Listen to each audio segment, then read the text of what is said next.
ಸಖತ್ ಡಿಫ್ರೆಂಟ್ ಆಗಿರೋ ಶೇಡಲ್ಲಿ ನಾವು ಡಿ ಬಾಸ್ನ ನೋಡ್ತಾ ಇದ್ದೀವಿ. ಈ ರೀತಿಯಾದಂತಹ ಶೇಡ್ನ ನಾವು ಇಲ್ಲಿವರೆಗೂ ನೋಡೇ ಇರಲಿಲ್ಲ. ಹಾಗೆ ಡಬಲ್ ಆ್ಯಕ್ಟಿಂಗ್ ಥರ ಇರಬಹುದು.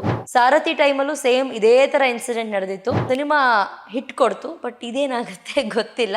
ದರ್ಶನ್ ಅವರು ಅವ್ರ ಜೊತೆ ಇರುವಂತಹ ಕೈದಿಗಳಿಗೆ ಸಿಕ್ಕಾಬಟ್ಟೆ ಕಿರುಕುಳವನ್ನ ಕೊಡ್ತಿದ್ದಾರೆ. ಮಲಗಿದ್ದಾಗ ಕೈದಿಗಳನ್ನ ಕಾಲಿಂದ ಒದ್ಯೋದಾಗಿರಬಹುದು, ಒದ್ದು ಎಚ್ಚರಿಸೋದಾಗಿರಬಹುದು, ಇದೆಲ್ಲ ಮಾಡ್ತಾರೆ. ದರ್ಶನ್ ಅವ್ರು ಏನು ಮಾಡಿದ್ದಾರೆ ಅಂತಂದ್ರೆ ದೈಹಿಕವಾಗಿ ಹಾಗೆ ಮಾನಸಿಕವಾಗಿ ಕಿರುಕುಳವನ್ನ ಕೊಡ್ತಿದ್ದಾರೆ. ಹಾಯ್, ಎಲ್ಲರಿಗೂ ನಮಸ್ಕಾರ. ನೀವು ನೋಡ್ತಿದ್ದೀರಾ ಸ್ಪೀಡ್ ಪ್ಲಸ್ ಕರ್ನಾಟಕ. ನಾನು ಪ್ರಿಯಾ ಸೋಮೇಶ್. ಡಿ ಬಾಸ್ ಅಂದಿದ ತಕ್ಷಣ ಎಲ್ಲರಿಗೂ ಗೊತ್ತಾಗ್ತಿರೋದು ಏನಂತಂದ್ರೆ ಡೆವಿಲ್ ಸಿನಿಮಾ ಇನ್ನೇನು ದಿನಗಣನೆ ಆರಂಭವಾಗಿದೆ. ಡಿ ಬಾಸ್ ಅವರ ಡೆವಿಲ್ ಸಿನಿಮಾ ರಿಲೀಸ್ ಆಗೋದಕ್ಕೆ ಎಲ್ಲರೂ ಕಾತರದಿಂದ ಕಾಯ್ತಾ ಇದ್ದಾರೆ. ಹಾಡುಗಳು ರಿಲೀಸ್ ಆಯಿತು, ಟೀಸರ್ ರಿಲೀಸ್ ಆಯಿತು, ಮೊನ್ನೆ ಟ್ರೈಲರ್ ಕೂಡ ರಿಲೀಸ್ ಆಯಿತು 5ನೇ ತಾರೀಕು.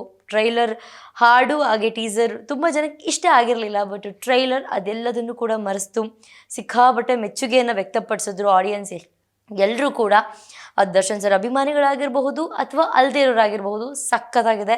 ಸಖತ್ ಡಿಫ್ರೆಂಟ್ ಆಗಿರೋ ಶೇಡಲ್ಲಿ ನಾವು ಡಿ ಬಾಸ್ನ ನೋಡ್ತಾ ಇದ್ದೀವಿ. ಈ ರೀತಿಯಾದಂತಹ ಶೇಡ್ನ ನಾವು ಇಲ್ಲಿವರೆಗೂ ನೋಡೇ ಇರಲಿಲ್ಲ. ಹಾಗೆ ಡಬಲ್ ಆ್ಯಕ್ಟಿಂಗ್ ಥರ ಇರಬಹುದು, 2 ಕ್ಯಾರೆಕ್ಟರ್ ಇರ್ಬೋದು ಆ ಸಿನಿಮಾದಲ್ಲಿ ಅಂತ ಒಂದಷ್ಟು ಮೆಚ್ಚುಗೆಗಳು ನಾವು ಸೋಷಿಯಲ್ ಮೀಡಿಯಾದಲ್ಲಿ ನೋಡಿದ್ವಿ. ಸೊ ಇವಾಗ ಕೇಳಿ ಬರ್ತಿರುವಂತಹ ವಿಚಾರ ತಮ್ಮೆಲ್ಲರಿಗೂ ಗೊತ್ತಿರೋ ಹಾಗೆ, ರೇಣುಕಾ ಸ್ವಾಮಿ ಕೊಲೆ ಕೇಸ್ನಲ್ಲಿ ಎರಡನೇ ಆರೋಪಿಯಾಗಿ ದರ್ಶನ್ ಸರ್ ಅವರು ಜೈಲು ಸೇರಿಕೊಂಡಿದ್ದಾರೆ. ಅವರಿನ್ನೂ ಆರೋಪಿ ಅಷ್ಟೇ, ಅಪರಾಧಿ ಇನ್ನೂ ಆಗಿಲ್ಲ. ಆದರೂ ಕೂಡ ಅವರ ಸಿನಿಮಾ ಪ್ರಮೋಷನಿಗಾಗಿರಬಹುದು, ಅದಕ್ಕೆಲ್ಲ ಅವರು ಓಡಾಡೋದಕ್ಕೆ ಆಗ್ತಿಲ್ಲ. ಅವ್ರಿಗೊಂದು ಬೇಸರ ಕೂಡ ಇರಬಹುದು. ತಮ್ಮೆಲ್ಲರಿಗೂ ಗೊತ್ತಿರಬಹುದು, ಸಾರಥಿ ಟೈಮಲ್ಲೂ ಸೇಮ್ ಇದೇ ಥರ ಇನ್ಸಿಡೆಂಟ್ ನಡೆದಿತ್ತು.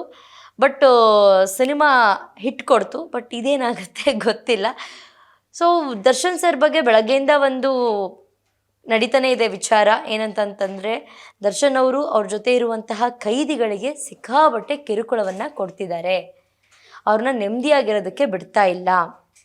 ಆ 5 ಜನ ಯಾರು ಅಂತಂದರೆ ಅನುಕುಮಾರ್, ಜಗ್ಗಾ, ನಾಗರಾಜು, ಪ್ರದೂಷ್ ಹಾಗೆ ಲಕ್ಷ್ಮಣ್. ಇವರು 5 ಜನರಿಗೆ ಬಹಳ ಕಿರುಕುಳವನ್ನು ಕೊಡ್ತಿದ್ದಾರೆ. ಮಲಗಿದ್ದಾಗ ಕೈದಿಗಳನ್ನು ಕಾಲಿಂದ ಒದ್ಯೋದಾಗಿರಬಹುದು, ಒದ್ದು ಎಚ್ಚರಿಸೋದಾಗಿರಬಹುದು, ಇದೆಲ್ಲ ಮಾಡ್ತಾರೆ. ನಾರ್ಮಲಾಗಿ ಅಮ್ಮಂದಿರೆಲ್ಲ ಮನೇಲಿದ್ದಾಗ ಸ್ಕೂಲ್ ಟೈಮ್ ಆಯಿತು, ಈಗ 8 ಗಂಟೆಗೆ ಎಬ್ಸಮ್ಮ ಅಂತಂದರೆ ಅವರು 6 ಗಂಟೆಗೆ ಎಬ್ಸಿ 8 ಗಂಟೆ ಆಯಿತು ಅಂತ ಹೇಳ್ತಾರೆ.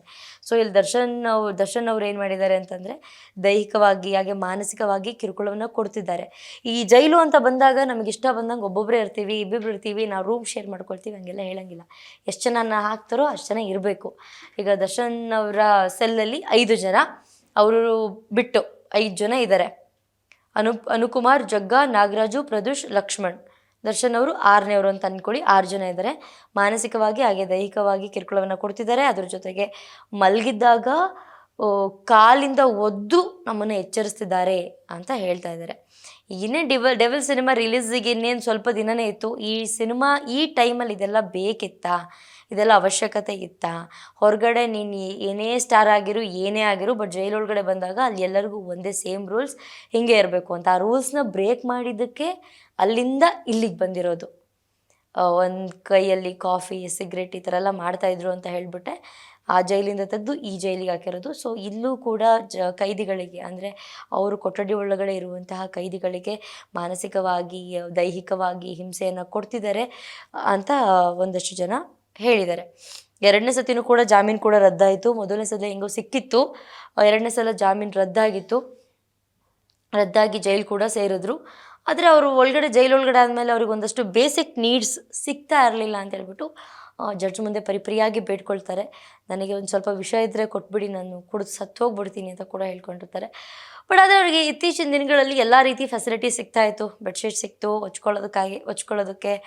ಆನಂತರ ಅವರು ಬಿಸಿಲಿಗೆ ಹೋಗ್ಬೋದು ಅಂತ ಆಗಿತ್ತು, ಬಿಸಿಲಿನ ಬೆಳಕಿಗೆ ಅವರು ಹೋಗ್ಬೋದು, ವಾಕ್ ಮಾಡ್ಬೋದು ಅಂತ ಆಗಿತ್ತು. ಅದ್ರ ಜೊತೆಗೆ ಮೊನ್ನೆ ಅವರಿಗೆ ಟಿವಿಯನ್ನು ಕೂಡ ಪ್ರೊವೈಡ್ ಮಾಡಲಾಗಿದೆ. ಅಂದರೆ ಅವರಿಗೆ ಅಂತಂದರೆ ಪರ್ಟಿಕ್ಯುಲರ್ಗೆ ಅವರಿಗೆ ಅಂತಲ್ಲ, ಅವ್ರು ಇರುವಂಥ ಒಂದು ಆ ಸರೌಂಡಿಂಗ್ ಏನಿರುತ್ತೆ ಜಾಗ, ಅಲ್ಲಿಗೆ ಎಲ್ಲರೂ ಕೂತ್ಕೊಂಡು ಆ ಟಿವಿಯನ್ನು ನೋಡಬಹುದು. ಅದಕ್ಕೂ ಕೂಡ ಅವಕಾಶವನ್ನು ಕೊಟ್ಟಿದ್ದಾರೆ, ಟಿ ವಿ ನೋಡೋದಕ್ಕಾಗಿರ್ಬೋದು ಎಲ್ಲದಕ್ಕೂ. ಸೊ ಅದ್ರ ಮಧ್ಯೆ ಈ ರೀತಿಯಾಗಿ ಮಾನಸಿಕವಾಗಿ ಅಥವಾ ದೈಹಿಕವಾಗಿ ಇನ್ನೊಬ್ಬರಿಗೆ ಕಿರುಕುಳ ಕೊಡೋದು ಎಷ್ಟು ಸರಿ ಅಂತ ಕೇಳ್ತಿದ್ದಾರೆ. ಅದ್ರ ಜೊತೆಗೆ ಡೆವಿಲ್ ಸಿನಿಮಾ ಇನ್ನೇನು ರಿಲೀಸ್ ಆಗ್ತಿದೆ, ಈ ಟೈಮಲ್ಲಿ ಇದೆಲ್ಲ ಬೇಕಿತ್ತಾ? ಈ ರೀತಿ ಮಾಡೋದ್ರಿಂದ ಡೆವಿಲ್ ಸಿನಿಮಾಗೂ ಕೂಡ ಎಫೆಕ್ಟ್ ಆಗುತ್ತೆ ಅಂತ ಹೇಳ್ತಾ ಇದ್ದಾರೆ. ಈ ಮಧ್ಯೆ ಪ್ರಕರಣದಲ್ಲಿ ಭಾಗಿಯಾಗಿದ್ದ ಸಹಚರರ ಮೇಲೂ ಕೂಡ ದರ್ಶನ್ ಅವರು ಹಲ್ಲೆ ಮಾಡಿದ್ದಾರೆ ಅಂತ ಹೇಳ್ಬಿಟ್ಟು ಈ ಪ್ರಕರಣವು ದೊಡ್ಡ ಮಟ್ಟಕ್ಕೆ ಸುದ್ದಿ ಆಗ್ತಾ ಇದೆ. ತಮ್ಮೆಲ್ಲರಿಗೂ ಗೊತ್ತೇ ಇದೆ ಈ ಒಂದು ವಿಚಾರ ಎಲ್ಲಿವರೆಗೂ ಹೋಗಿ ಮುಟ್ಟುತ್ತೆ ಅಂತ ಹೇಳ್ಬಿಟ್ಟು. ಬಟ್ ದರ್ಶನ್ ಸರ್ ಕೂಡ ದೈಹಿಕವಾಗಿ ಆಗಿರಬಹುದು, ಮಾನಸಿಕವಾಗಿ ಆಗಿರಬಹುದು, ಅವರು ಕೂಡ ಕುಗ್ಗಿದ್ದಾರೆ.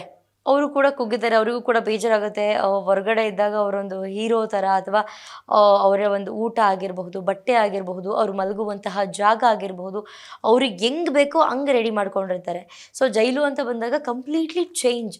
ಇಲ್ಲಿ ಏನು ಕೊಡ್ತಾರೋ ಅದನ್ನು ತಿನ್ನಬೇಕು, ಏನು ಕೊಡ್ತಾರೋ ಅದನ್ನು ಹಾಕ್ಕೋಬೇಕು, ಎಲ್ಲಿ ಮಲ್ಗಕ್ಕೆ ಕೇಳ್ತಾರೋ ಅಲ್ಲೇ ಮಲ್ಕೊಳ್ಬೇಕು. ಸೊ ಇಷ್ಟೆಲ್ಲ ಇರುವಾಗ ಸೊ ಈ ಥರ ಒಂದು ವಿಚಾರಗಳನ್ನ ಅಥವಾ ಇನ್ಸಿಡೆಂಟ್ಗಳನ್ನ ಕ್ರಿಯೇಟ್ ಮಾಡ್ಕೊಳ್ಳೋದು ಎಷ್ಟರ ಮಟ್ಟಿಗೆ ಸರಿ?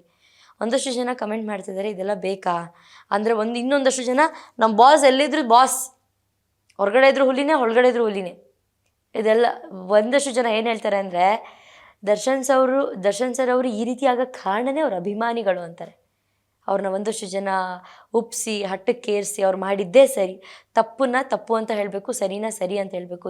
ಇವತ್ತು ಇಷ್ಟೆಲ್ಲ ಆದಾಗಲೂ ಕೂಡ 5 ಜನರಿಗೆ ಮಾನಸಿಕವಾಗಿ ದೈಹಿಕವಾಗಿ ಕಿರುಕುಳವನ್ನು ಕೊಟ್ಟಾಗಲೂ ಕೂಡ ಒಂದಷ್ಟು ಹುಚ್ಚು ಅಭಿಮಾನಿಗಳು ನೀವು ಮಾಡಿದ್ದೇ ಸರಿ ಬಾಸ್, ನೀವು ಹಂಗಿರಿ ಬಾಸ್, ನೀವು ಹಿಂಗೆ ಇರಬೇಕು ಬಾಸ್, ನೀವು ಹೊರಗಡೆ ಇದ್ದಾಗಲೂ ಹುಲಿನೇ ಬಾಸ್, ನೀವು ಒಳಗಡೆ ಇದ್ದಾಗಲೂ ಹುಲಿನೇ ಬಾಸ್, ನಮ್ಮ ಬಾಸ್ ಹೆಂಗೆ, ನಮ್ಮ ಬಾಸ್ ಹಿಂಗೆ ಅಂತ ಹೇಳ್ಬಿಟ್ಟು ಒಂದಷ್ಟು ಜನ. ಇನ್ನೊಂದಷ್ಟು ಜನ ಏನು ಹೇಳ್ತಿದ್ದಾರೆ ಅಂತಂದರೆ, ಇದೆಲ್ಲ ಅವಶ್ಯಕತೆ ಇಲ್ಲ, ಇರೋದು ಜೈಲಲ್ಲಿ, ಮನೇಲಲ್ಲ. ಮನೇಲಿದ್ದಾಗ 1-2-3 ಜನಕ್ಕೆ 4 ತಟ್ಟಿ ಹೇಳ್ಬಹುದು, ಅಥವಾ ನೀವು ಹೆಂಗೆ ನಡೆಸ್ಕೊಳ್ತೀರೋ ನಡೆಸ್ಕೊಳ್ಳಿ. ಆದರೆ ಜೈಲೊಳಗಡೆ ಇದ್ದಾಗ ಎಲ್ಲರಿಗೂ ಒಂದೇ ನ್ಯಾಯ.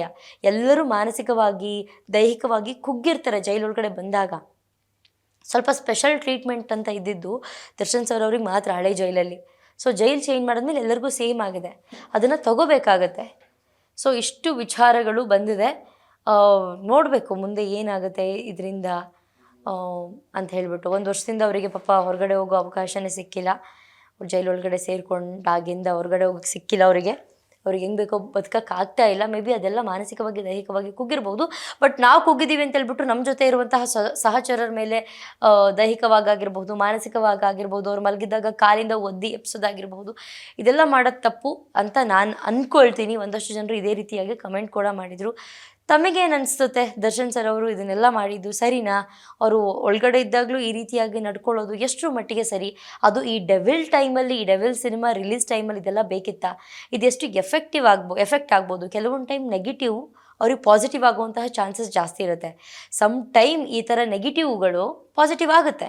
ಬಟ್ ನೆಗೆಟಿವ್ ಸಮ್ ಟೈಮ್ಸ್ ನಮಗೆ ನೆಗೆಟಿವ್ ಆಗೋಕ್ಕೆ ಶುರುವಾದರೆ ತಡ್ಕೊಳಕ್ಕಾಗಲ್ಲ, ಹಂಗೆ ನಮಗೆ ರಿಟರ್ನ್ ಕೊಡುತ್ತೆ ಅಂತ ಅಂದ್ಕೊಳ್ತೀನಿ. ಸೊ ತಮಗೇನು ಅನ್ನಿಸ್ತು ಇದ್ರ ಬಗ್ಗೆ?